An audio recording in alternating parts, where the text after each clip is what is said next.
The gardener saves his boss's young daughter, who was drowning in the pool. Moved by the act, the millionaire makes a decision that brings the gardener to tears. Ethan Morales had learned the art of silence long before he became a gardener. It wasn't the forced silence of those with no words, but the chosen quiet of a man who had learned to listen more than speak. Every morning, just as the sun peeked over the hills of Napa Valley, he arrived at the Harrison estate, pushing open the heavy wrought-iron gate with the ease of routine. The property stretched like a dream, too vast for memory to capture in a single frame. Acres of sculpted hedges, marble fountains that whispered secrets with every splash, and a pool so clear it looked like a piece of sky had fallen to earth. To the Harrisons, Ethan was a presence, not a person. He was the sound of the hedge trimmer in the distance, the scent of freshly cut grass that greeted them at the end of a day. He was always there, yet barely seen. For more than 6 years, Ethan had tended to the gardens like they were sacred ground. Roses that bloomed with stubborn beauty in the heat of summer, delicate lavender rose along the walkway, even the massive oak that shaded the guest house, he knew them all by heart. He spoke to them sometimes, in Spanish mostly, with a voice soft enough not to disturb the peace, but firm enough to remind the plants they were loved. Though his hands bore the calluses of labor, his eyes held a scholar's calm. Back in Honduras, Ethan had been a teacher. Literature. He used to quote Neruda to his students, his voice rising in poetic cadence. But a storm, both literal and political, had torn through his life. First came the flood, then the loss of his home, and eventually the necessity to flee. He had arrived in the United States with a suitcase of papers he would never use again, and a daughter who needed him. To be more than just a dreamer. Luna was 10 years old now. She had inherited his stillness but not his sadness. Her eyes lit up at stories, her voice danced when she read aloud from her books. She adored animals, named every squirrel in their neighborhood, and told Ethan that one day she would become a vet and save all the injured pets in the world. They lived in a modest rented house on the outskirts of the town. 2 small bedrooms, 1 squeaky ceiling fan, and a tiny garden that Luna insisted on watering every day after school. Ethan never complained about the life they led. He rose early, kissed Luna's forehead, prepared her breakfast and made sure she was ready before walking to the bus stop. Then he drove his beat-up truck to the Harrison estate and slipped back into the quiet routine of caretaking someone else's paradise. David Harrison, the patriarch of the estate, was a man Ethan saw only in passing. Occasionally he would nod at Ethan from the veranda or murmur a distracted good morning before disappearing into one of the black sedans that waited for him like loyal hounds. Claire Harrison, elegant and composed, rarely spoke to Ethan at all, and their youngest, Sophie, a delicate 6-year-old with soft blonde curls, was usually accompanied by a nanny when outside. To them, Ethan was the gardener, efficient, invisible, and entirely reliable. But Ethan noticed everything. The way Sophie always reached for the butterflies near the hydrangeas, the sadness in Claire's eyes when she thought no one was looking, the tension in David's shoulders that even an expensive suit couldn't hide. He noticed and said nothing. It wasn't his place. At night, when he returned home, Ethan became someone else entirely. He was the storyteller again, the teacher, reborn. He would sit with Luna, helping her with math, reading to her in both English and Spanish, and sometimes just lying beside her in silence as she fell asleep. Her favorite story was always the same, the tale of the hummingbird that crossed a desert to find its mother. Every time she asked if he thought the bird made it, every time he answered, "Yes, mija, always." The Harrison mansion, for all its grandeur, had no such warmth. Its walls echoed with wealth, not affection. Still, Ethan never judged. He had learned in his journey that not all silences were the same. Some people hid behind them. Others, like him, carried them with grace. On that hot summer morning, Ethan walked the grounds with a sense of calm. The sun was already climbing, and the cicadas had begun their relentless chorus. He moved from the rose garden toward the pool, pruning. As he went, humming a tune he barely remembered. It was a day like any other, until it wasn't. He could not have known that everything was about to change, that in mere moments the invisible man would become impossible to ignore, that the lines between servant and savior, between past and Future would blur in the shimmer of blue water. But for now, Ethan Morales was just a gardener, a good one, a quiet one. And the world, it seemed, had no intention of noticing, until it did. The heat that day was stifling. By early afternoon, the sun had settled into its most punishing position above the Harrison estate, casting sharp shadows across the immaculate lawn and turning the marble tiles near the pool into plates of fire. Ethan Morales wiped his forehead with the back of his hand, sweat clinging to his neck like an unwanted scarf. He was trimming the overgrown boxwood hedges that lined the pool area, carefully shaping them with shears that had seen better years. The rhythmic snip, snip, snip was almost meditative. A breeze teased the leaves now and then, but it offered little relief from the suffocating heat. The pool shimmered nearby, its surface dancing with sunlight, inviting and still. No one had been around for the past hour. The nanny, a distracted young woman who spent more time on her phone than watching the child she was supposed to protect, had wandered inside for a cold drink. Ethan had barely noticed her absence. It was not his concern. He had a hedge to finish, and Luna would be home in a few hours, expecting to be quizzed on her spelling words while they ate rice and beans together. Life, even in its small routines, had a way of pulling him forward. Then he heard it, a splash followed by silence. Ethan froze. The shears dropped from his hands, landing with a muted thud on the grass. At first, he thought it might have been one of the garden birds landing too heavily on the pool's edge, or a gust of wind toppling a float. But then came the sound that pierced straight through his bones, a muffled gasp, followed by thrashing, then nothing again. He rushed forward, rounding the hedge that blocked part of the pool from view. What he saw made his stomach twist in a knot of dread. Sophie Harrison, the youngest member of the household, was in the water, her small body sinking, one arm reaching up as if trying to grasp something that wasn't there. Her face was a blur of panic, her mouth open in a silent scream. The water, so beautiful just moments before, now looked like a trap closing in on her. There was no hesitation. Ethan kicked off his shoes, threw aside his gloves, and dove headfirst into the pool. The shock of the cold water against his overheated skin barely registered. He swam with a precision born from necessity, each stroke cutting through the water with purpose. Within seconds, he reached her. Her tiny fingers clutched at him instinctively, but she was too weak to hold on. He wrapped an arm around her chest and kicked hard toward the surface. They emerged in a splash, Sophie coughing violently, her little body heaving as she struggled to breathe. Her eyes were wide with fear, and her arms locked tightly around Ethan's neck. He pulled her to the pool's edge and hoisted her out with trembling arms, then climbed out behind her, falling to his knees beside her as she lay on the hot stone tiles, shivering and gasping. "Breathe, Sophie. Just breathe," Ethan said softly, his voice shaking. She coughed again, this time expelling a mouthful of water. Her breath came in short, broken sobs. Ethan gently turned her on her side, letting the rest of the water drain from her lungs. His heart pounded so hard in his chest it felt like it might burst. For a long moment, all he could hear was the sound of her breathing and the pounding in his ears. Then came the screaming. "What happened?"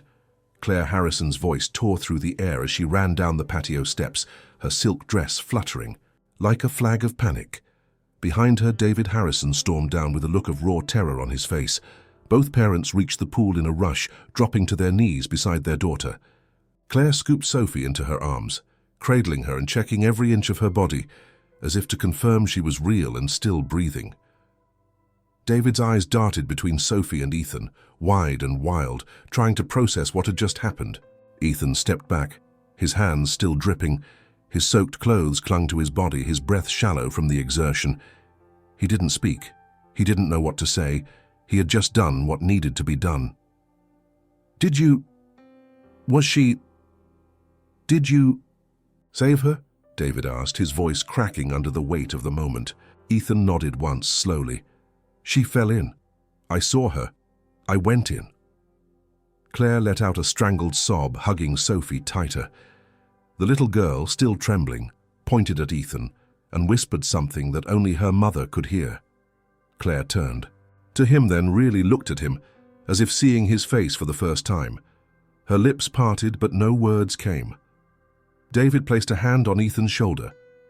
"You saved her. You saved our daughter." The gravity of those words didn't immediately register. Ethan, still trying to steady his breathing, looked at Sophie again. She was safe. That was what mattered. That was the only thing that mattered. Paramedics were called just to be safe. They arrived within minutes, along with a flurry of concern and protocol. Sophie was examined, declared stable, and would be fine after some rest. Through it all, Ethan stood quietly to the side, refusing to leave until he was sure she was okay. No one asked him to, but he felt responsible in a way that went beyond duty. He had been there, he had seen the danger, and he had acted.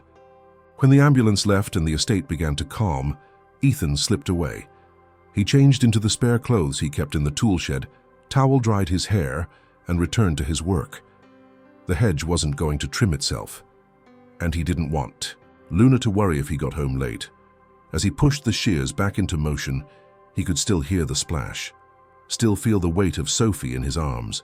He had not sought heroism, he had not craved recognition, but something had changed in that moment, something irreversible. The silence that had once surrounded Ethan like armor now felt heavier, more complicated.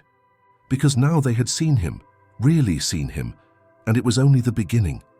The air had thickened with a kind of quiet tension that made every second stretch longer than it should. Though the danger had passed, its echo lingered in every heartbeat, every breath that filled the space around the shimmering pool. Claire Harrison clutched Sophie to her chest like a mother who had just retrieved her child from the edge of the world. Her hair clung to her temples, her eyes wide and glassy. Still, anchored in the terror of what might have been, David stood behind them, visibly shaken, one hand on his daughter's back, the other clenched in a fist that trembled at his side. His suit jacket was wrinkled, his tie pulled loose, as though he'd run a marathon to get here. Moments before, they had both been inside the house, preparing for a video call with a business associate in London, sipping iced coffee and discussing trivialities. When the scream came from the nanny, now pale and speechless at the patio door, it had fractured the day into a before and after. Ethan Morales had not moved far. He stood a short distance away, arms crossed, chest still rising and falling with the exertion of the rescue. His shirt was soaked, clinging to his back, the scent of chlorine lingering on his skin. His eyes remained on Sophie, though now she was safe in her mother's arms, her tiny fingers curled into the fabric of Claire's blouse. She whimpered, softly, the remnants of fear still surfacing between breaths. The paramedics arrived quickly, a testament to the estate's security system and the privilege that ensured immediate response. They assessed Sophie with calm professionalism, checking her vitals, asking questions in soft tones that aimed to comfort without startling. Ethan watched as they gently examined her, placed a small oxygen mask over her face, and reassured Claire that there would be no lasting effects. Children were resilient, they said. She was lucky, very lucky. David didn't speak much at first. He kept his gaze shifting between his daughter and the man who had pulled her from the water. When his voice finally returned, it came in low, measured words.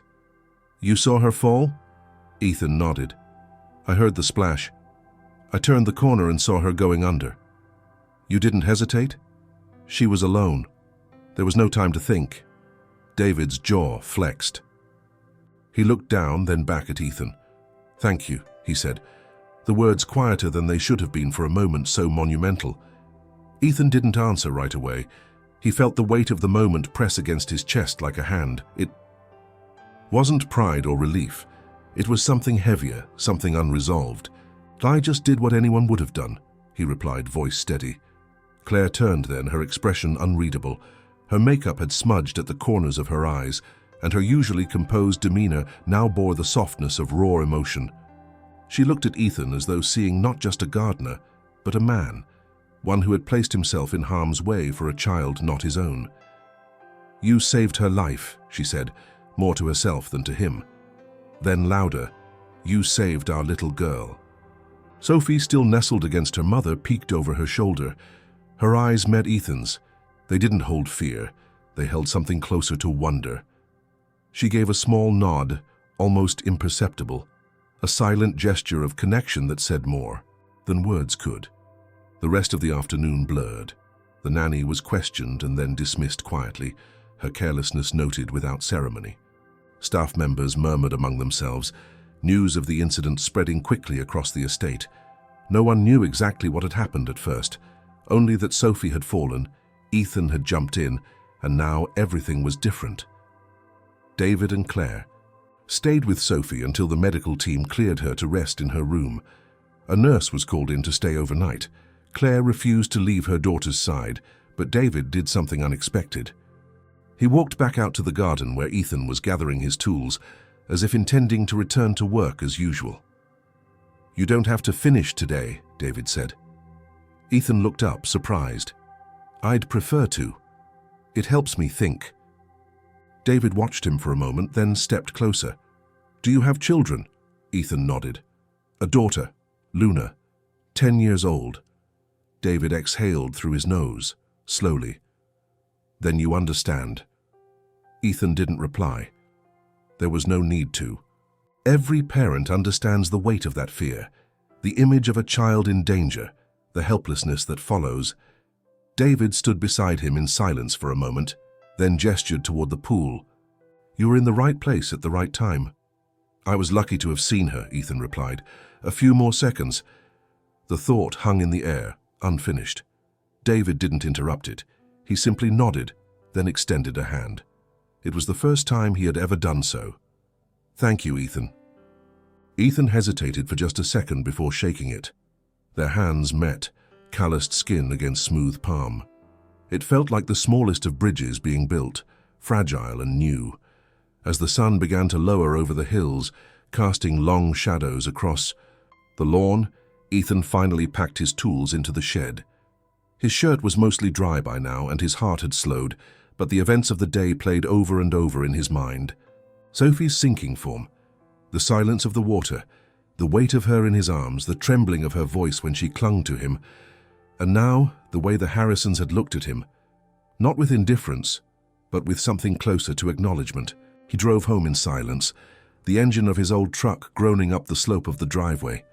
Inside, Luna greeted him with her usual joy, bouncing off the couch and wrapping her arms around his waist. He held her tighter than usual, burying his face in her hair, thankful for her warmth, her life, her presence. She looked up at him. "You smell like the pool." Ethan smiled. "Long story, mija."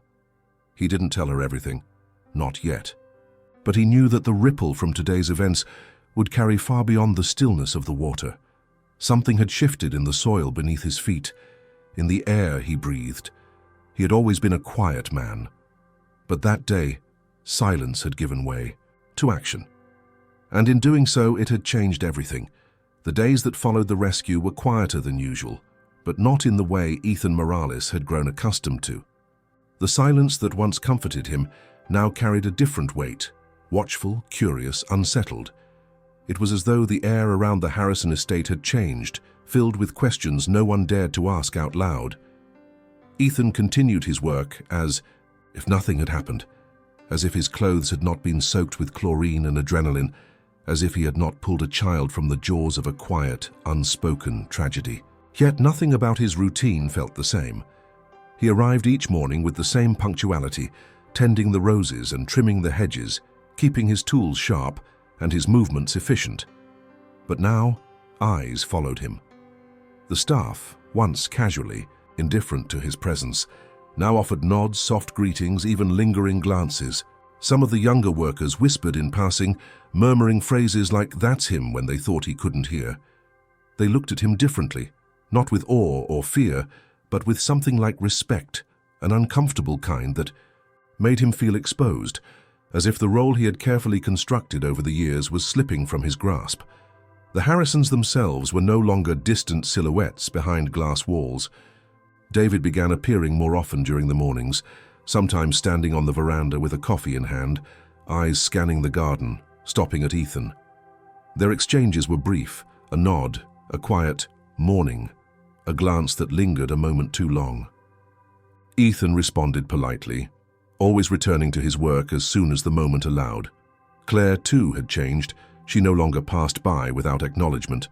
Once, she even brought him a glass of iced tea, setting it down beside him without a word, her expression unreadable. He had thanked her, unsure of how to interpret the gesture, and she had nodded before returning inside. But the most significant change came one late afternoon, when David approached him directly. It was just past 4 o'clock. The sun was beginning its slow descent, casting golden light over the perfectly manicured lawn. Ethan was kneeling by, the hydrangeas checking the soil's moisture, when he heard footsteps on the gravel path. He looked up to find David standing just a few feet away, holding 2 paper cups. "I figured you might want a break," David said, offering one of the cups. "Coffee." Ethan hesitated, then stood and accepted it. "Thank you." They walked a short distance to a bench near the pergola, an area Ethan had landscaped himself years earlier. They sat in silence for a moment, the air filled with the soft buzz of cicadas and the distant hum of sprinklers.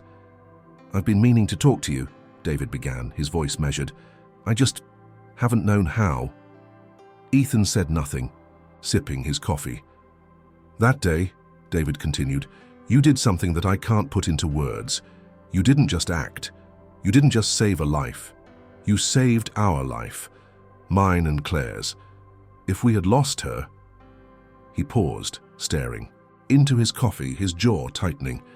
"We don't know how to thank you. We're not even sure what the right response is." Ethan shifted slightly. "I don't need thanks. I just did what anyone would have done." David looked at him. "But that's just it. Most people wouldn't have. Not with that speed. Not with that certainty. You didn't even hesitate."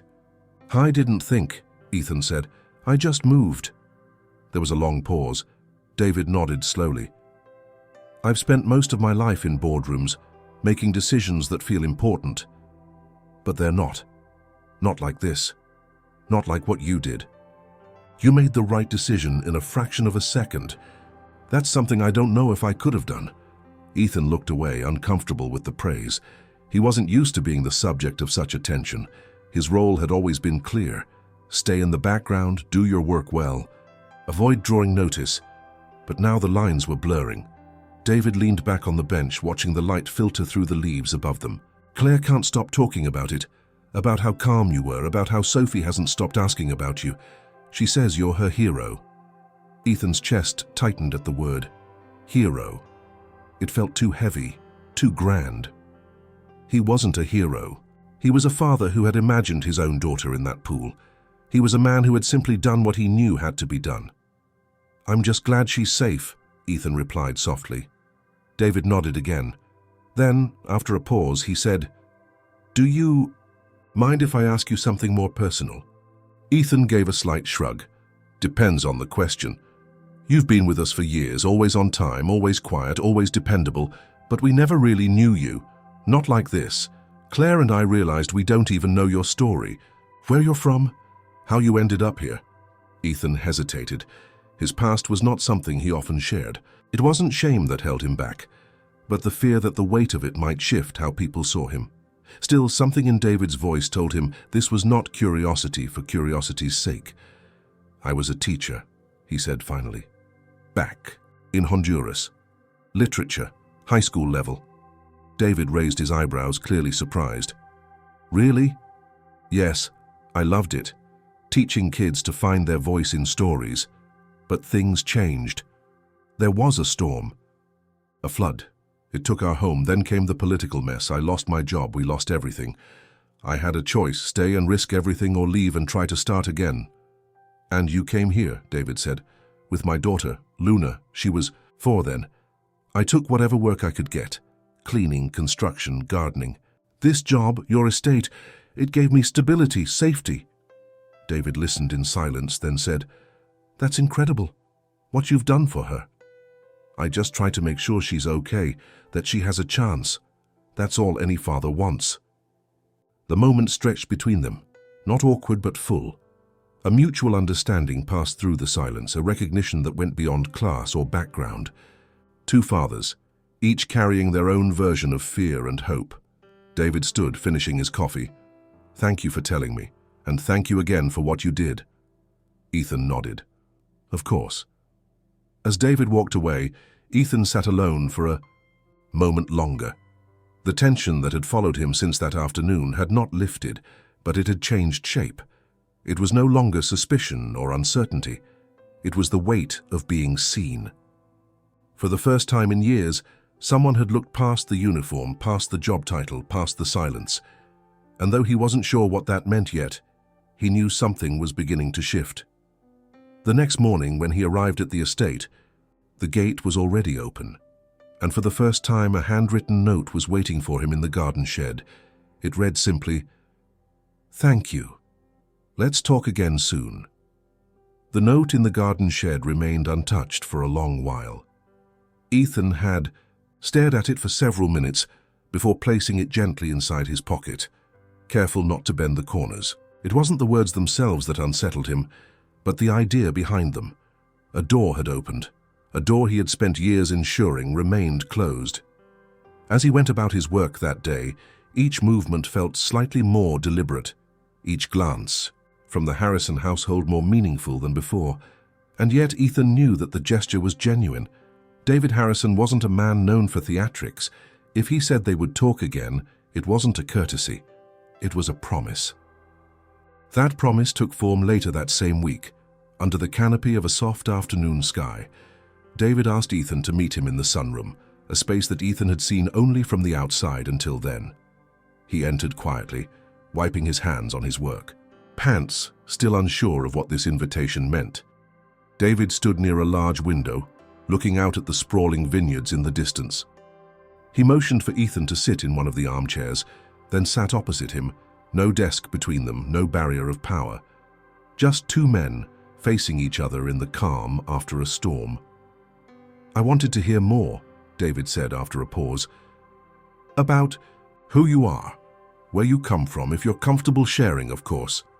Ethan nodded, the old hesitance tugging at his chest, but failing to stop him. "I'm from a small town in the mountains of Honduras. Nothing you'd find on a map unless you really looked. My father was a mechanic, my mother worked in a bakery. We didn't have much, but it was enough." David leaned forward, listening intently, offering no interruption, only a quiet nod to encourage the story to continue. "I went to university in the capital. I was the first in my family to finish school. I wanted to be a writer, maybe a professor. I loved stories, especially the ones that helped people see the world a little differently. I ended up teaching high school literature. It wasn't glamorous, but it was mine. My students were like family. We read Marquez, Borges, Neruda. Some of them had never heard poetry before. I watched their faces light up, and I knew I had chosen the right path." David smiled faintly. "You miss it?" "Every day," Ethan replied. "But things changed. There was unrest. The school lost funding, then came the storms, real storms. The flooding wiped out neighborhoods. My school was destroyed. I lost my job, then our home. Luna was just a baby then. I couldn't stay, not with her life depending on me." He paused, looking out the same window David had just been standing at. The sunlight caught the edge of his face, casting a soft glow on features hardened by years of labor. "We crossed the border. It took weeks. Sometimes we walked. Sometimes we hitched rides. We were lucky. Others weren't. When we finally made it to California, I had nothing. No papers, no money, just a daughter, and the belief that if I worked hard enough, I could build something again."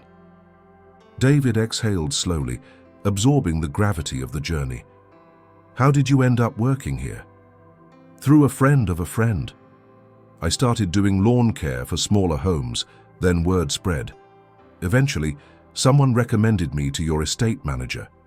It was supposed to be temporary, but then I stayed, because it was safe, because I could count on it." "You never said anything," David said quietly. "You never talked about your education, your past."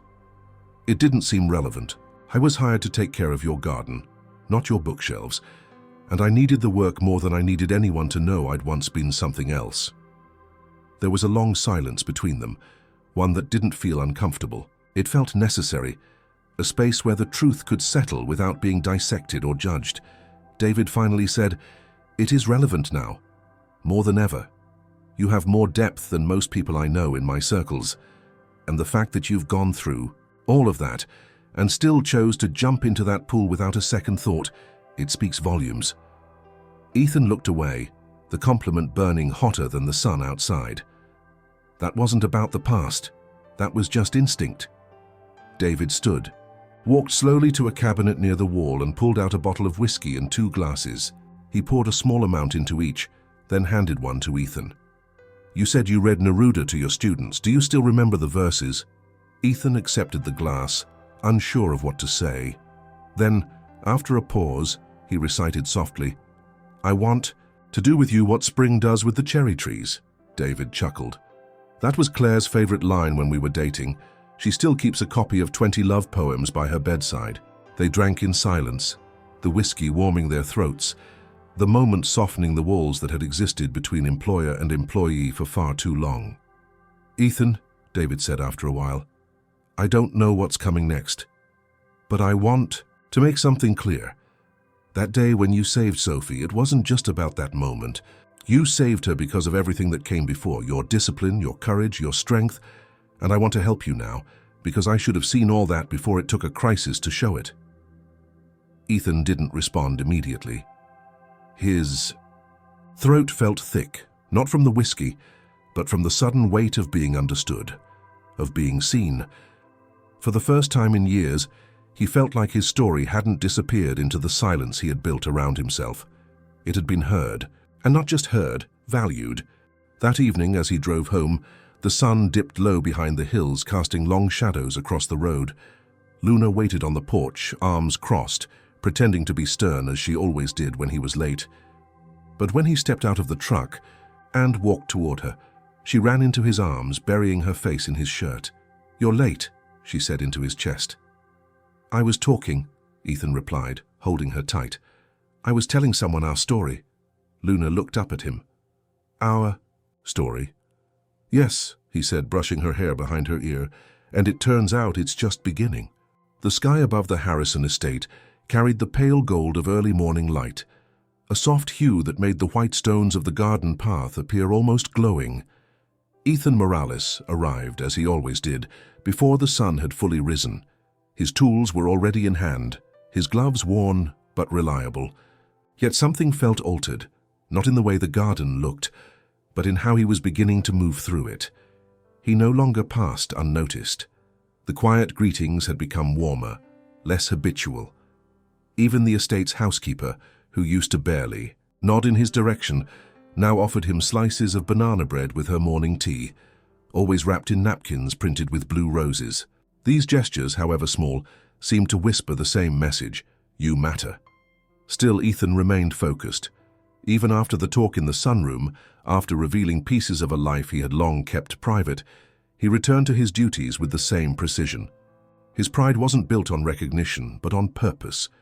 The soil beneath his hands was a promise, a constant he could trust in a world that had offered him little in the way of guarantees. And yet, the roots of something new had begun to take hold. 3 days after their conversation, David Harrison reached out again, not through a note, not through a staff member, but in person. It was nearing noon. Ethan was repositioning a series of ceramic pots near the patio steps, adjusting their alignment to catch the light just so, when David appeared, hands in his pockets, his expression somewhere between thoughtful and resolved. "Ethan," he said, pausing a few steps away, "do you have a moment?" Ethan wiped his hands on a rag tucked into his waistband and nodded. "Of course." David gestured toward a shaded bench under a jacaranda tree. "Let's sit." They walked in silence, the breeze carrying the faint scent of citrus from the nearby orchard. When they reached the bench, David didn't sit right away. He looked around the garden at the order and vibrancy Ethan had crafted over the years. "You've built something beautiful here," he said, finally taking a seat. Ethan nodded once. "Thank you, it's a living canvas." David smiled faintly at the phrasing, then leaned forward, his elbows resting on his knees. "I've been thinking a lot about what you told me, about your past, about Luna, about everything you've sacrificed." Ethan listened without reacting, waiting for the reason behind this conversation. "I spoke with Claire," David continued. "We were deeply moved by what you shared, and it got us thinking about how we could support not just you, but your daughter." Because what you've done for her and for us, it deserves more than words." Ethan stayed still, cautious. He had heard similar sentiments before, offered with good intentions that dissolved into vague praise and polite distance. David, sensing his reserve, reached into his jacket and pulled out a slim envelope. "This is an offer letter," he said, handing it to Ethan. "We've enrolled Luna in Fairgrove Academy. It's one of the best private schools in the county. Full scholarship, everything covered, tuition, books, uniforms, meals, transportation too if needed." Ethan stared at the envelope, unsure if he should touch it. "Why?" "Because she deserves it," David replied. "And because of you, because you saved Sophie, yes, but more than that, because we see who you are now. And we want to be a part of giving Luna the life you've been building for her with your bare hands." Ethan finally took the envelope, slowly.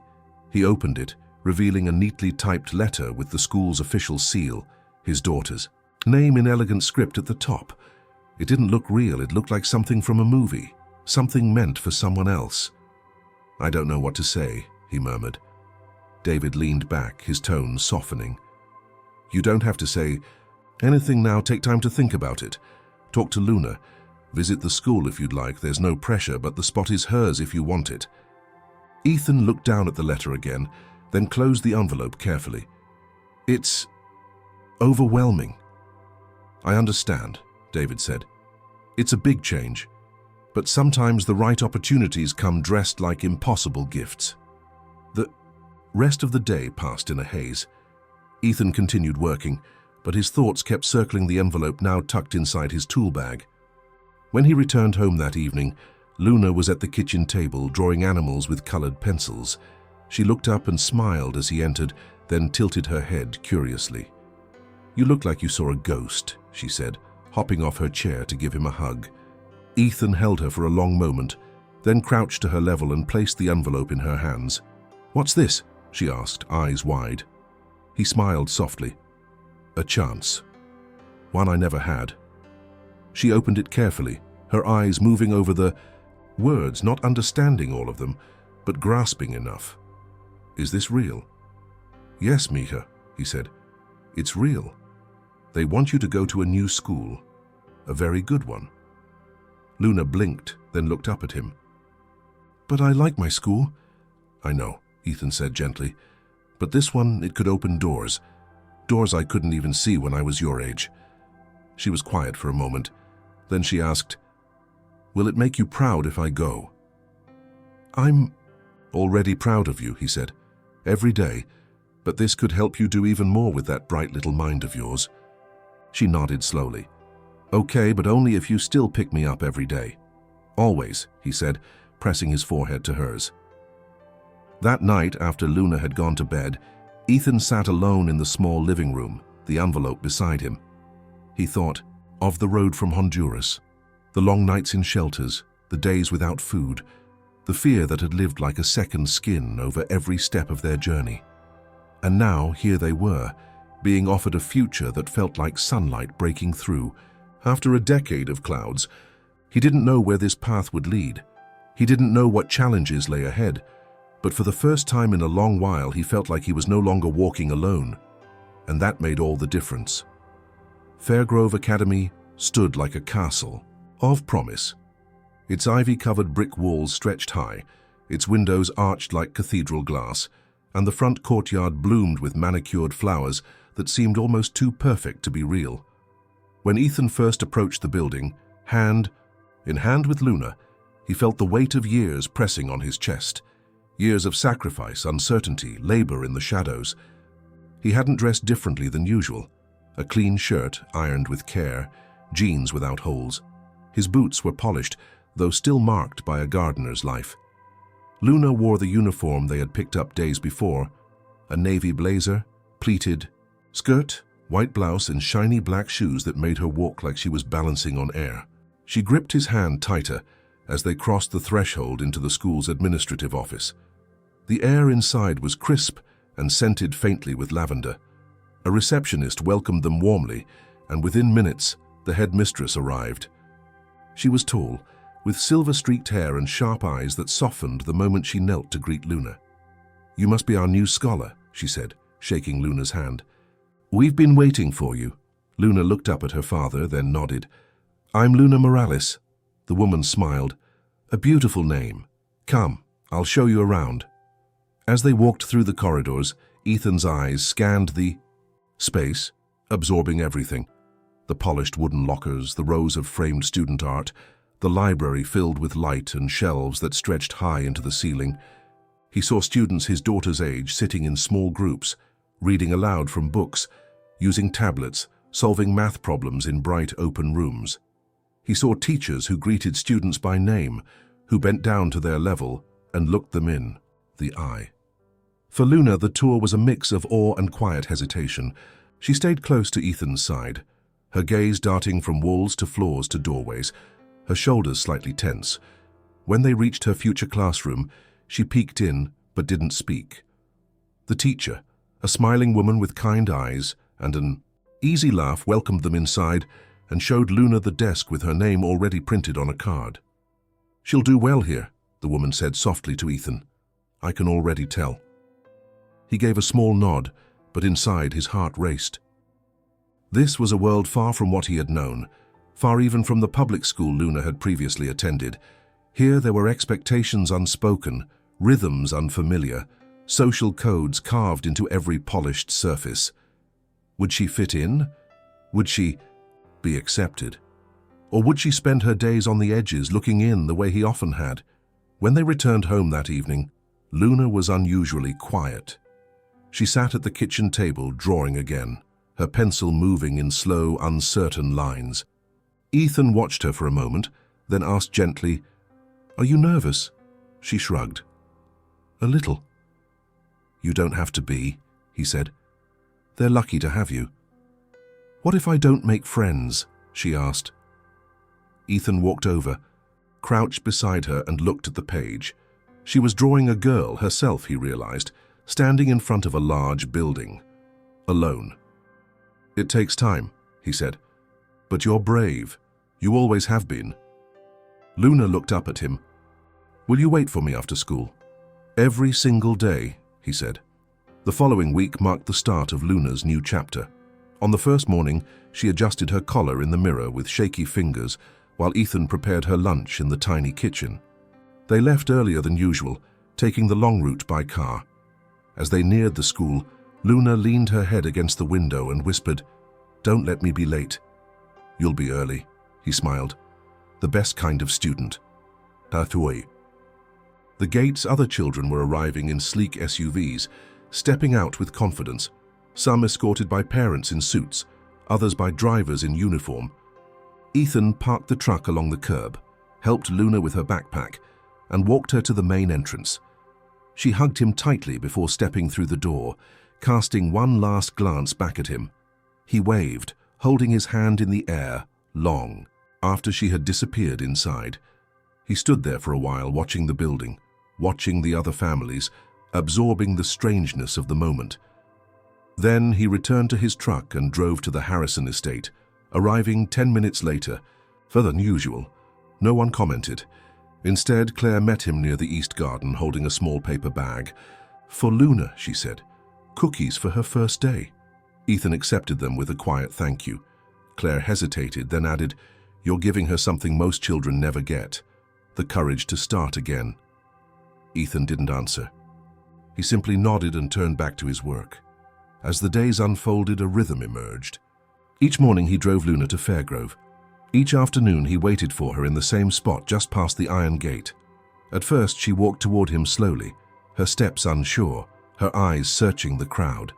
Then, with each passing day, her pace quickened. She began to wave before she reached him, sometimes running, sometimes skipping. She began to talk more about her teachers, her classmates, the science experiment that went wrong, the book she was reading for literature class. "She said I'm a good reader," Luna told him one afternoon. "Better than most." Ethan smiled. "That's because you read with your heart," she beamed. "I want to write stories like you used to. Will you help me?" "Always," he said. At the Harrison estate, things remained quietly different. David continued to check in from time to time, no longer with the distance of a man guarding his world, but with the familiarity of someone who had stepped outside it. Claire spoke more often, sometimes asking about Luna, sometimes sharing little. Pieces of her own life, childhood memories, books she had loved, stories about Sophie's quirks and dreams. Even Sophie, once too young to engage beyond a smile or wave, now called out to Ethan when she saw him. "Hi, Mr. Morales," she'd shout from the porch. "I saw Luna's picture in my school newsletter." Ethan looked up in surprise. "Really?" Claire nodded. They featured new scholarship students. Her art was in the article. A drawing of a hummingbird, I think. Ethan felt his throat tighten. The hummingbird was from a story he used to tell Luna back when they lived in shelters. When he needed her to believe in something small but powerful, the image had survived across years, miles, and now appeared in print at a school that had once felt unreachable. He returned to work, his hands in the soil, his eyes damp. Each leaf he trimmed, each flower he watered, now seemed part of something larger. Not just a garden, not just a job, but a legacy. Something living, something growing. And for the first time in years, Ethan began to believe in spring again. Ethan had not expected change to feel like disorientation. At first, he thought the weight he was carrying was simply the adjustment of watching his daughter step into a world far beyond anything he had imagined for her. But as the weeks turned into a month, and the novelty of Luna's new routine settled into repetition, something else began to stir beneath the surface. Something quieter, colder, more persistent. Doubt, once banished by purpose, now crept back into the corners of Ethan's mind, whispering questions he had no answers for. It started in the small moments. A missed detail in the garden. A name forgotten from the staff roster. A morning, when he arrived 5 minutes late because Luna couldn't find her other shoe. He was still diligent, still present, but his thoughts no longer belonged fully to the garden. They were elsewhere, lost in a swirl of what-ifs and worries. His hands were in the soil, but his mind hovered between corridors of an academy he couldn't afford to attend, among classmates whose parents hosted charity galas and drove electric luxury cars, whose lives were shaped by certainty. Luna seemed fine, more than fine, actually. She began laughing more, telling stories about the books she was reading and the jokes her classmates made. She had started learning a third language, French, and even joined the school's small animal care club, where she was allowed to feed rabbits and clean fish tanks. At dinner, her voice filled their tiny home with color and noise, recounting every detail with the same excitement she had once reserved for bedtime tales. But Ethan noticed things, subtle things, how she hesitated before mentioning names he didn't know, how she glossed over parts of her day that used to be central, and how sometimes when she came home, she stared out the window for a few moments longer than usual, her smile not quite reaching her eyes. He wondered if she had been excluded from something, if someone had said something unkind, if the world she had entered was already beginning to show its seams. One Saturday morning, while working near the estate's greenhouse, Ethan overheard a conversation between two guests who had arrived for brunch. They were standing near the back patio, their voices low, but not discreet enough to avoid drifting toward him. "Isn't that the gardener who pulled Sophie out of the pool?" "Yes, I think so. Quite the story. I heard Harrison gave his daughter a full scholarship because of it." "Well, that's one way to earn favors. It's a bit dramatic. Don't you think? Turning a rescue into a career ladder." Ethan didn't flinch. He simply kept pruning the vine he was tending, his movements slow, deliberate. But their words dug deep. Not because they mattered, not truly, but because they echoed something that had been growing inside him. Had he crossed a line by accepting the Harrisons' help? Was he asking too much of a world that had never been his? He didn't mention the conversation to Luna. Instead, he watched her more closely, searching for signs that she, too, was beginning to feel the gap between her old life and the new world she had entered. That evening, after she had fallen asleep, he walked outside and sat on the steps of their small porch, staring up at the sky. The stars were dim against the suburban glow, but he found Orion's belt and followed its line across the sky, remembering the nights in Honduras when he had stared at the same constellation, dreaming of better days. He thought of his students, of the classroom he had once filled with words and ideas. He He thought of the rain that had washed away everything he had built, and then he thought of Luna, asleep inside, surrounded by books and ambition and dreams, bigger than both of them. She belonged to that future, he was sure of it, but he still felt stuck between then and now. The next week, the unease deepened. One afternoon, after picking Luna up from school, she hesitated before getting into the truck. "Can we wait a little before we go?" she asked. Ethan turned off the engine. "Of course, everything okay?" She nodded slowly. "It's just, sometimes the other parents look at your truck and whisper.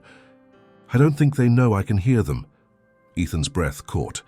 He tried to respond, but his voice failed him. "They say things like, 'That must be the scholarship kid,' or 'Her dad doesn't fit in here.'" She paused.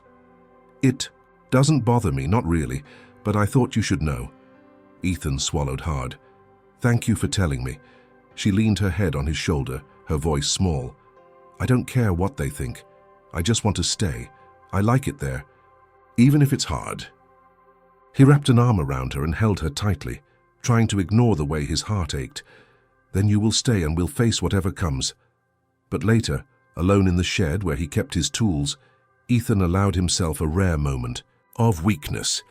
He sat on the wooden stool in the corner, elbows on his knees, head in his hands. He had fought so hard to create a life for Luna, but in doing so, he had exposed her to a world that didn't always welcome people like them. He had hoped that saving Sophie, that receiving the Harrisons' support, might shield them from the harshness of that divide. But it was still there, quiet and insidious. Still, when Monday arrived, he woke up early. He packed Luna's lunch, braided her hair, and kissed her forehead before driving her to school. He waited by the gate as usual, watching her walk into the building with her backpack bouncing against her spine. She turned once, waved, and smiled. That smile, even if clouded, gave him enough strength to face another day. At the Harrison estate, David seemed to notice something different. He approached Ethan mid-morning, standing beside him as he worked on the rose archway. "You seem distant," David said carefully. Ethan hesitated, then replied, "Just thinking. Some days feel heavier than others." David studied him for a moment, then said, "If there's anything we can do." Ethan shook his head. "This isn't about what you've done. It's about where we are now, about what it means for her to walk in that world." David didn't speak right away. When he did, it was with the quiet of someone who understood more than he let on. "You're not alone in this, Ethan. Not anymore." And though those words did not lift the doubt entirely, they anchored him.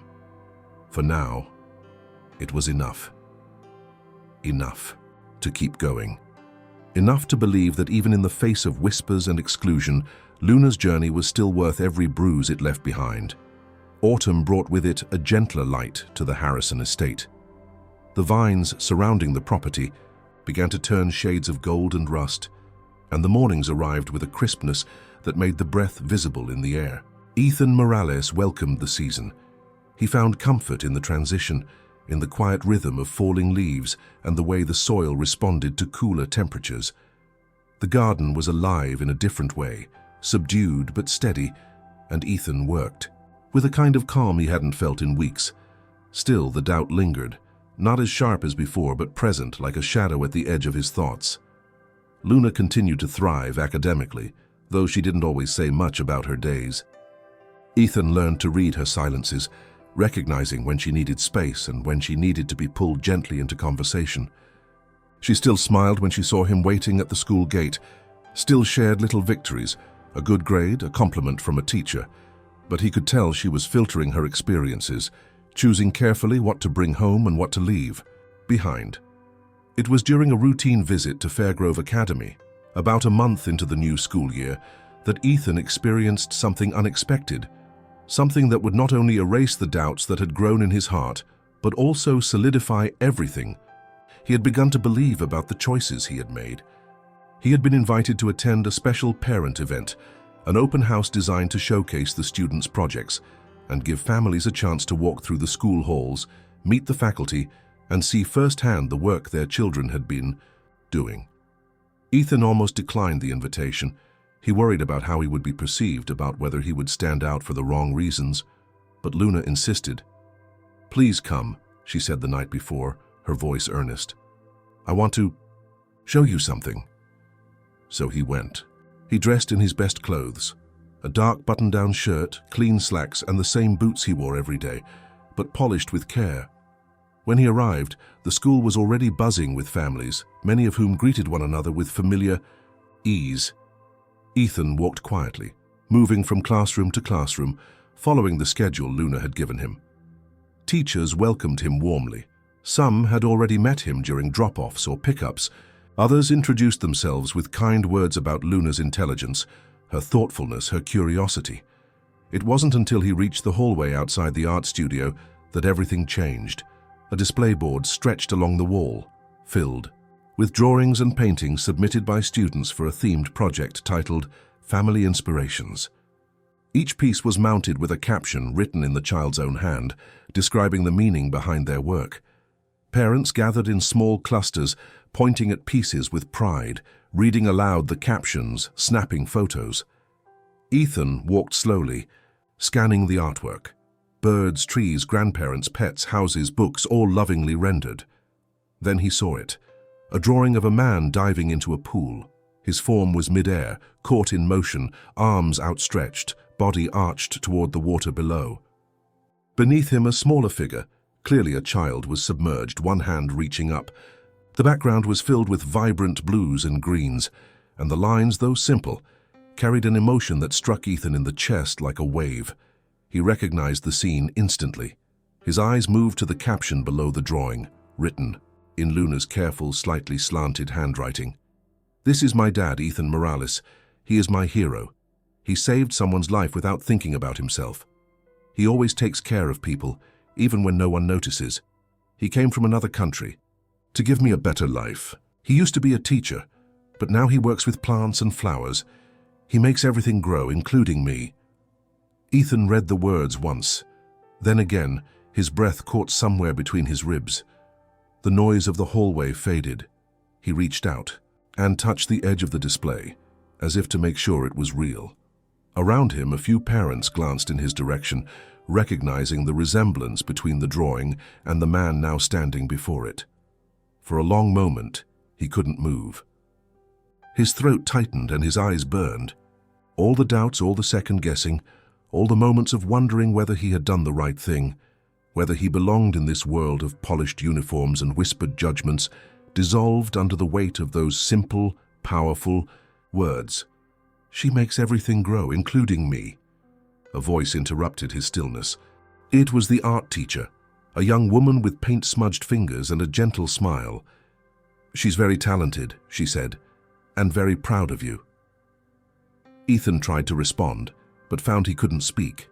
He nodded instead, offering a small, grateful smile. When Luna found him minutes later, she approached slowly, uncertain. "Did you see it?" He turned to her, crouched down, and wrapped her in his arms. "Yes, Mija," he whispered. "I saw it." She held him tightly, burying her face in his shoulder. "I wanted people to know what kind of dad I have." He pulled back slightly, looking into her eyes. "And what kind of daughter I have." They stayed like that for a moment, unaware of the people passing by, unaware of the eyes that softened as they watched. For Ethan, the hallway had become a sanctuary.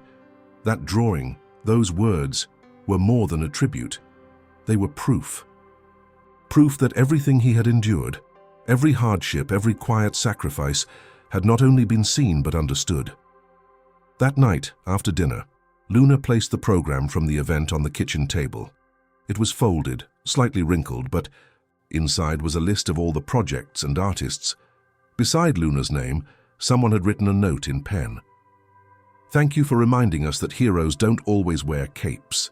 Sometimes they carry gardening tools and hearts full of courage." Ethan kept that note. He placed it beside Luna's drawing, which she brought home a week later, carefully rolled and tied with a ribbon. He didn't need anything more. Not praise, not validation, not even approval. Because in Luna's eyes he had already succeeded. Not because he had saved someone, but because he had built something real, something that could grow, even in a world that hadn't been made for people like them. The evening air was cooler than usual, the kind of cold that creeps under collars and lingers on the skin.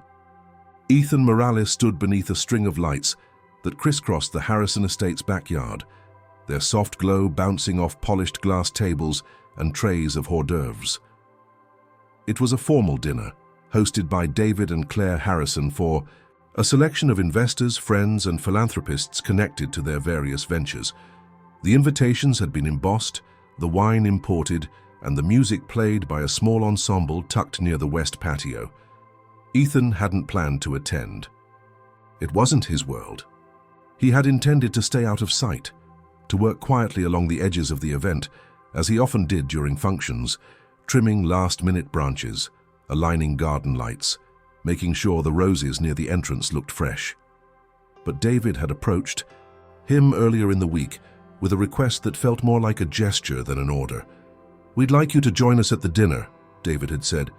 As a guest, not staff. Ethan had been caught off guard. "I'm not sure I'd fit in," David smiled. "You belong more than half the people who'll be there." Ethan considered declining, but Luna had encouraged him, her excitement spilling over. "You should go, Papi. You're important to them. You saved Sophie. You helped the garden look like a dream. They want you there." So he went. He wore his best clothes, a charcoal blazer, a crisp shirt borrowed from a friend, shoes he had polished until they gleamed. His presence didn't turn heads immediately, but he felt the gazes, the subtle double takes, the curious glances that lingered a second too long. Still, he walked with quiet dignity, offering nods, polite greetings, even a few quiet smiles when Claire introduced him to others as a very dear friend of the family. But not everyone accepted the gesture as easily. The tension first became clear during dinner. Ethan had been seated near the end of a long, elegantly decorated table. To his right, a man named Gregory Langford, a venture capitalist whose voice carried more than necessary. Across from them, a woman with diamond earrings the size of almonds and a laugh that felt rehearsed. The conversation began harmlessly. Weather, travel, wine, but shifted when David, standing to make a toast, mentioned Ethan by name. "We're grateful tonight for friends old and new, for partnerships built on trust. Hand for the man sitting right there," David gestured toward Ethan, who reminded us what real courage looks like. There was polite applause. Ethan nodded modestly, uncomfortable in the spotlight. But as David continued, recounting the story of how Ethan had saved Sophie and how that moment had reshaped his family's values, Ethan noticed the look Gregory gave him, curious at first, then skeptical. When the toast ended and guests returned to their meals, Gregory leaned toward Ethan. "So you're the gardener turned hero," he said, his tone bordering on amusement. Ethan kept his voice calm.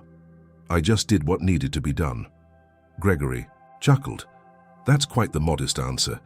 And now your daughter's in one of the top academies in the county, I hear." "Yes," Ethan replied simply. "On a full ride, I imagine."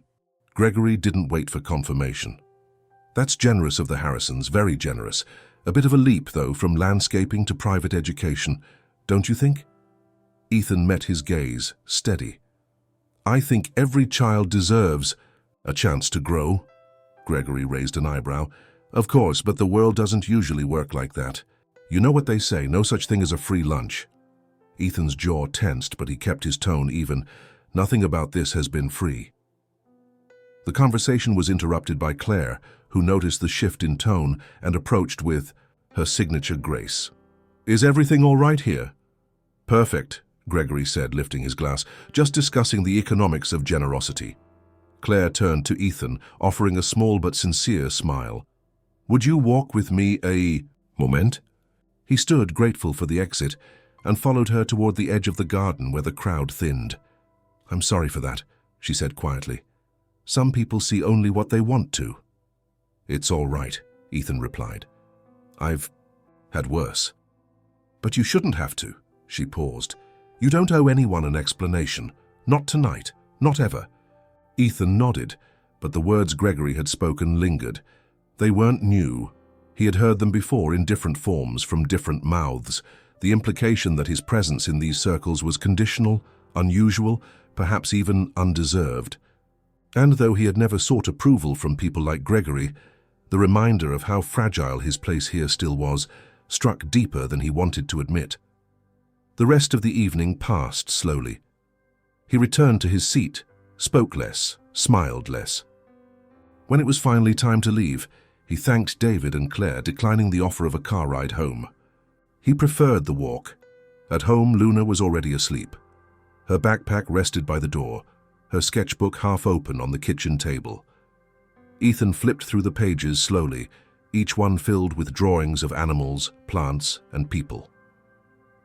On one page she had drawn him again, this time in the garden, holding a small plant with a banner above that read, "People who help things grow." He closed the book and sat for a long time in silence. The dinner had not changed who he was. It had not stripped away his worth, but it had reminded him how quickly others could question that worth when it didn't come wrapped in the right package. Still, Ethan knew better than to let bitterness grow. Gardens needed patience, persistence, and care. So did lives. So did respect. And in the quiet of that night, surrounded by the simple evidence of his daughter's belief in him, he chose to keep planting, one root, one hope, one step at a time. The next morning brought with it a dense fog that settled low over the Harrison estate, muting the sounds of early birds and dampening the usual hum of the sprinklers. Ethan arrived just after sunrise, the sky a pale canvas behind the trees. He moved through the garden slowly, methodically, his mind still heavy from the previous evening. Though he'd slept, the conversation with Gregory Langford replayed in fragments, phrases sharpened by condescension, tones that stuck like thorns. He had encountered those looks before, the kind that weighed a man by his shoes or his accent, not by his story. He told himself it didn't matter. He told himself he had endured worse, but the truth pressed harder. It had mattered. It had pulled something loose inside him. Not because Gregory had doubted him, people like Gregory always would, but because Luna would face that same scrutiny, those same whispered dismissals, and she would carry his name as both shield and burden. He was tending to the herb beds, near the east wall when David approached. Ethan didn't hear him at first. Only when the familiar weight of footsteps on gravel reached his ears did he look up. David wasn't dressed for a meeting or a social call. No blazer, no tie, just a sweater, slacks, and the face of a man who had not slept well. "I need to talk to you," David said. Ethan stood, brushing soil from his gloves. "Of course." David motioned toward the stone bench under the olive tree. They walked in silence, the chill of the morning clinging to the air. When they sat, David leaned forward, his elbows resting on his knees, hands clasped tightly together. "I heard what happened last night," he said. "What was said?" Ethan didn't respond immediately. "It's not new," he said eventually. "People like Langford have always seen the world in categories. They don't know what to do with someone like me." David looked at him. "But I do. And I want to be clear. What happened was unacceptable." "I don't need protection," Ethan replied quietly. "I need clarity." David exhaled. "You're right, and I should have said something then. I saw the way he looked at you. I should have spoken up. You were hosting. It's not your job to manage every guest's ignorance, but it is my job to stand by my principles, and I failed at that last night. Not just for you, but for what we're trying to build. For Sophie, for Luna." Ethan turned slightly, his eyes focused on the distant hills. "It's hard to walk into a room where no one expects you to belong." David nodded. "I've walked into rooms where I was doubted too, but never because of my background, never because of where I was born." The silence between them thickened. "After you left, Claire and I had a long talk," David continued. "We realized something. We've been responding to what you did that day, saving Sophie, as if it was a moment. But it wasn't. It was a reflection of who you are, a culmination of everything you've carried, everything you've sacrificed. We've been reacting to your bravery, but not to your journey." Ethan glanced at him, unsure where the conversation was headed. "We want to do more," David said. "Not out of charity, not as a favor, but because it's right. Because you've shown us what integrity looks like." Ethan didn't speak. He had grown cautious over the years, careful not to place too much weight on promises, even those that sounded sincere. But David wasn't finished.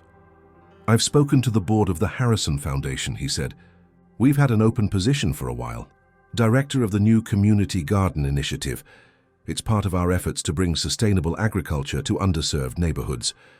We need someone who understands land, who knows how to build something from the ground up, someone who's lived it."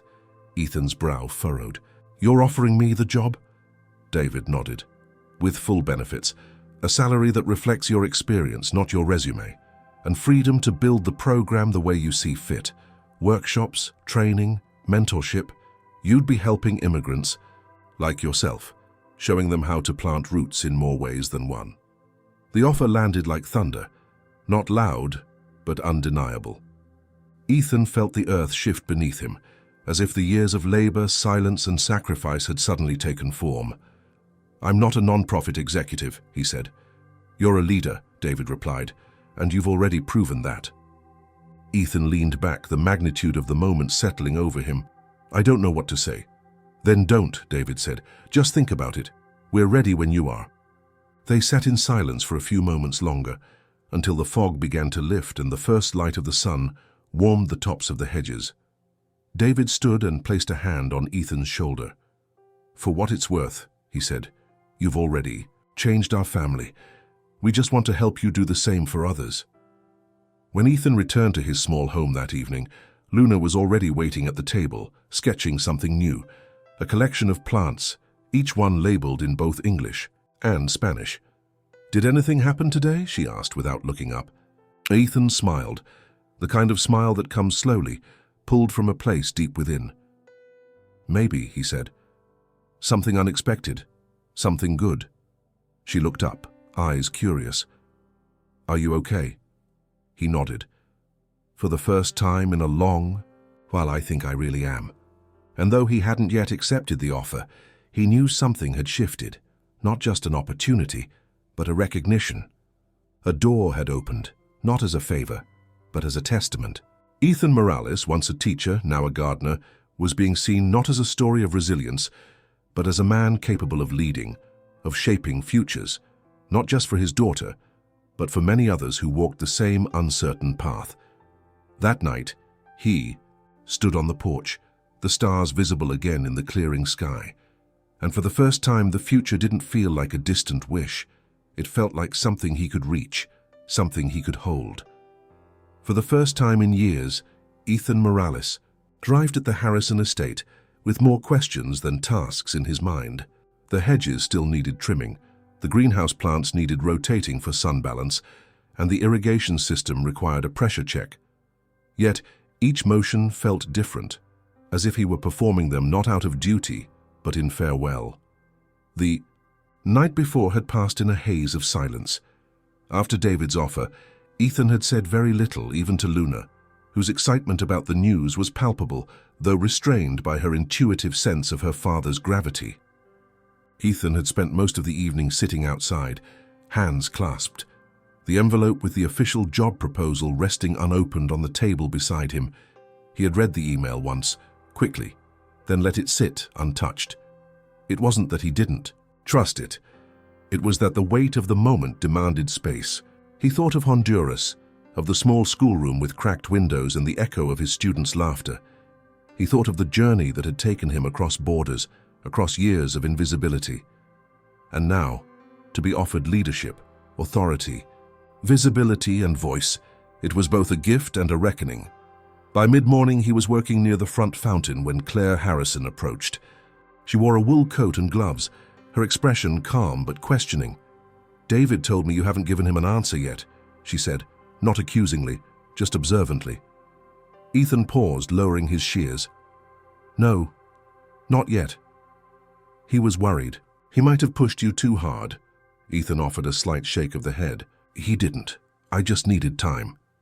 Claire stepped closer. "May I ask what's holding you back?" Ethan turned to face her. "It's not the job. It's not the responsibility. It's what it means to stop being what I've been for so long. When you've spent years invisible, you learn to live in the shadows. It's safe there, it's quiet. But quiet isn't always peace, she said gently. He nodded slowly. No, it's not. Claire reached into her coat pocket and pulled out a folded sheet of paper. Sophie wrote this for a school assignment. Someone who inspires me. We thought you might want to read it. Ethan unfolded the paper. The handwriting was uneven, the spelling imperfect, but the words cut straight through.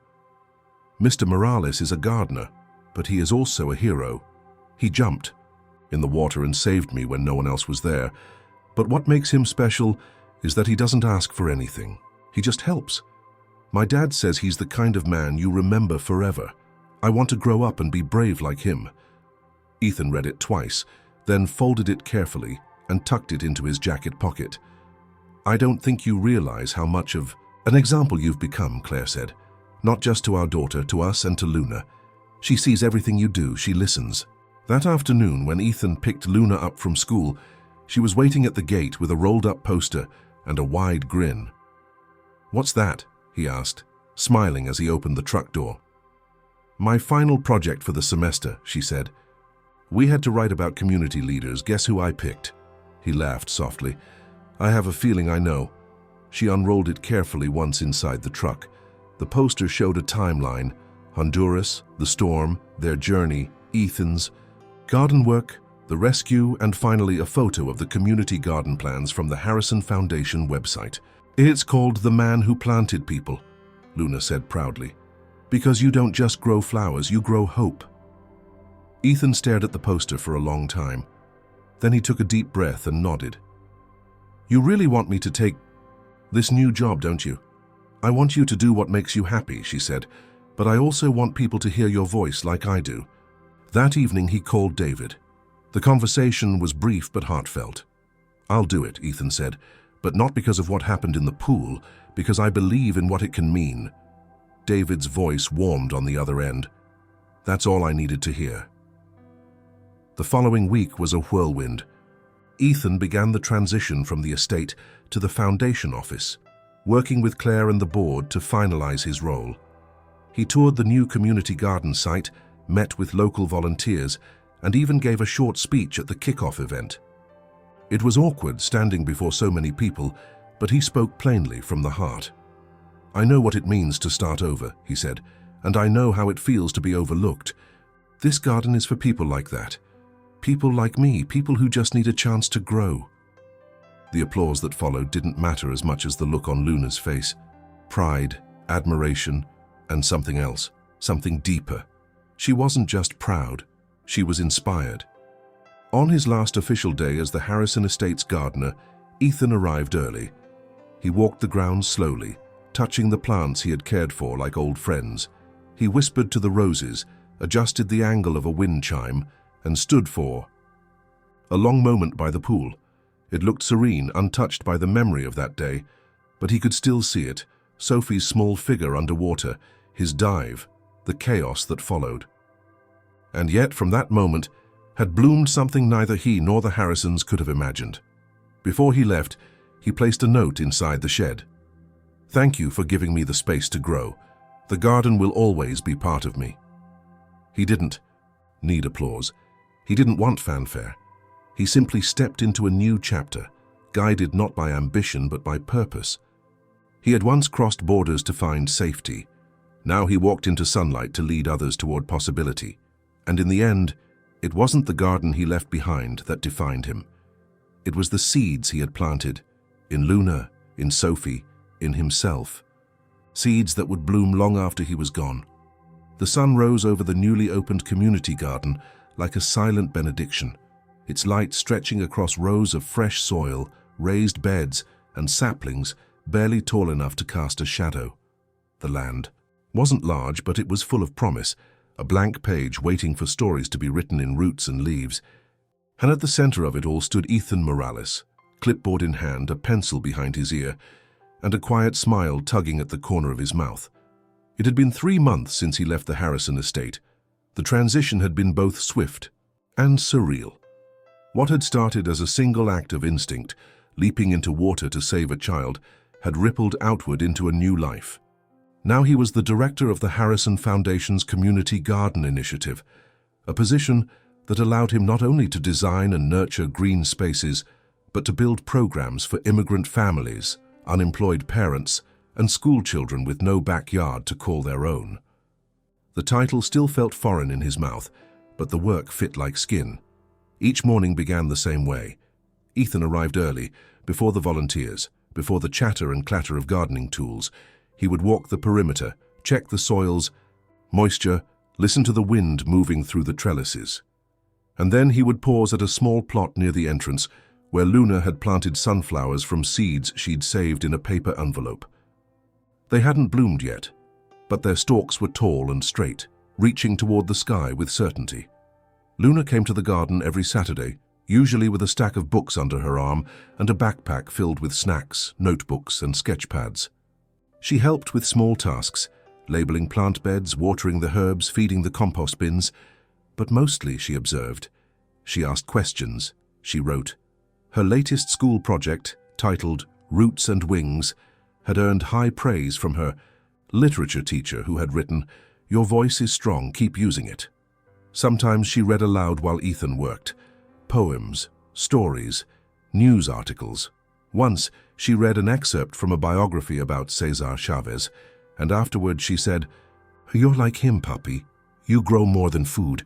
You grow hope." That same day, David Harrison visited the garden for the first time since its official opening. He walked slowly, hands behind his back, eyes taking in every detail. The irrigation layout, the trellised peas, the circular design. Ethan had chosen for the herb section to symbolize unity. "You've done something beautiful here," David said, standing beside Ethan near the greenhouse. Ethan nodded. "It's just beginning." David glanced toward Luna, who was laughing. With a group of children near the tool shed. "You've given her more than a new school. You've given her roots," Ethan replied without looking away. "And wings." The garden quickly became a place of quiet transformation. Families came from different neighborhoods, bringing their languages, their stories, their hands ready for work. Each participant had a plot of land to cultivate, along with access to workshops on sustainable farming, nutrition, and even English classes offered in the evenings. Some who had never touched a garden tool before now arrived with gloves and seeds, eager to learn. Others who had once farmed in their home countries now taught others, sharing methods passed down through generations. Ethan made it a point to know each name. He listened. He never pretended to have all the answers. Instead, he created space. Space. To grow, to stumble, to begin again. And as the garden grew, so did the sense of community around it. Birthdays were celebrated under the willow tree near the compost bins. Harvest days became impromptu festivals.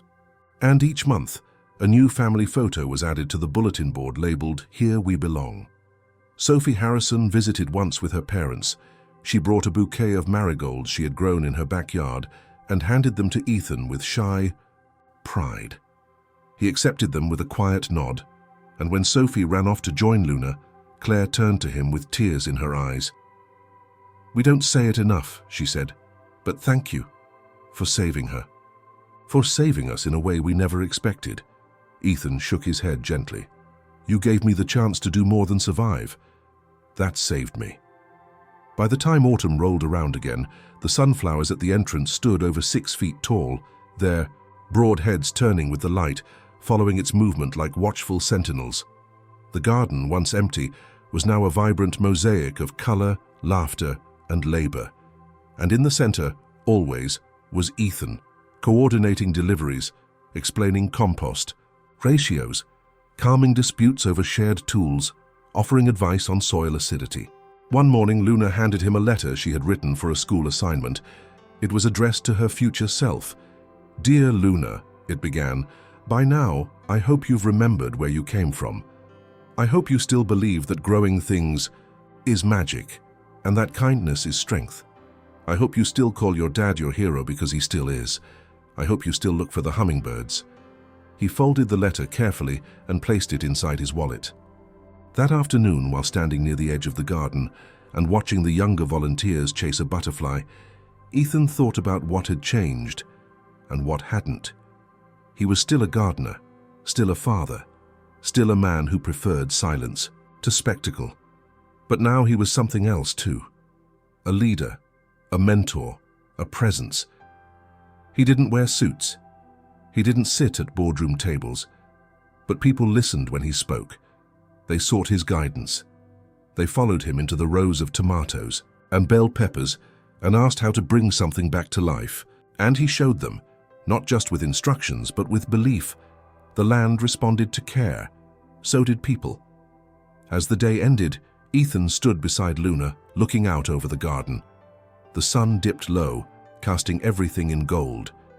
He breathed in the scent of basil, damp earth, and marigolds. "We built this," Luna said. "We did," he replied. And as the lights clicked on along the path, guiding the way to the entrance, Ethan Morales, once unseen, once overlooked, stood tall in the garden he had planted not just with seeds, but with faith. He had come looking for safety.